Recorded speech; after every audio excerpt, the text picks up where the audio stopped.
Let's cross live now to former Australian Foreign Minister Alexander Downer, joining us live from Cairns in Queensland. Good to speak with you, Alexander, and get your thoughts of this. What's your assessment about the ceasefire deal as it's been outlined so far? Well, my judgment is it's better than nothing, and you have to hope that, limited as it is, it has some success in ensuring that the hostages who have been so cruelly held by Hamas are actually released. But of course, only some of them are going to be released under this deal, and the ceasefire is only going to last for 42 days or 6 weeks. And then there is provision for negotiations for a phase 2 and phase 3. So what does all that mean? That means you can be hopeful that some progress is being made, but this is not the end of the game.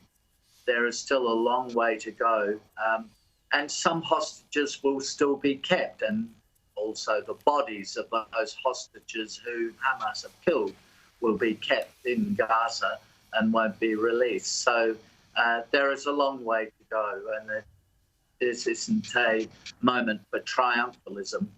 And can I just make one other point, and that is that the Prime Minister referred to the Palestinians wanting peace. Apparently, that is not true, because back on the 7th of October 2023, the Palestinians destroyed the ceasefire that had before that existed and declared war, in effect, on Israel. They, of course, suffered a lot for declaring war on Israel.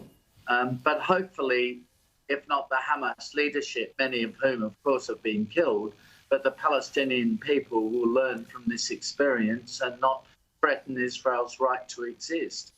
Yeah, you're absolutely right. As I said there, that's the situation that existed. They were peacefully living in Gaza without Israeli occupation and in the West Bank, and war was started on October the 7th. Now, we've seen Hamas break many previous deals and ceasefires. That must give us a lot of pessimism for what could happen here in the medium term, surely. True, but on the other hand, they've been substantially degraded. Yeah. Despite the best efforts of people like President Biden and, of course, for what it's worth, our own Prime Minister and Foreign Minister, who have urged the Israelis to stop attacking Hamas.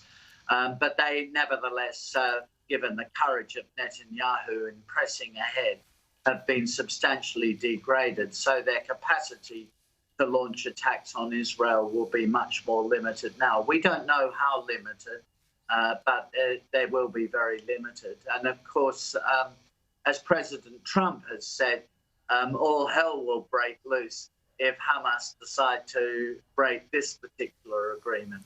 So I'm not sure. I mean, I think the problem is going to be getting the hostages released. I mean, how they can say they'll release 30 of the hostages, but what about all of the other hostages who are still being kept?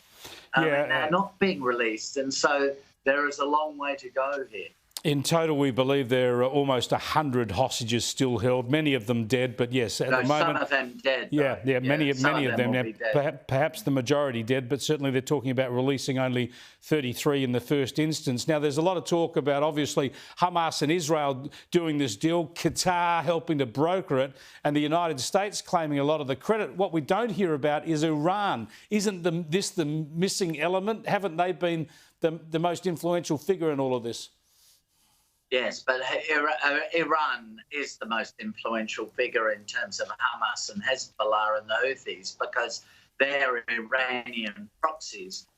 Though Iran has been brutally humiliated, not just by the attack by the Israelis on Hamas, but by the defeat of Hezbollah and the degrading of Iran's own air defense systems.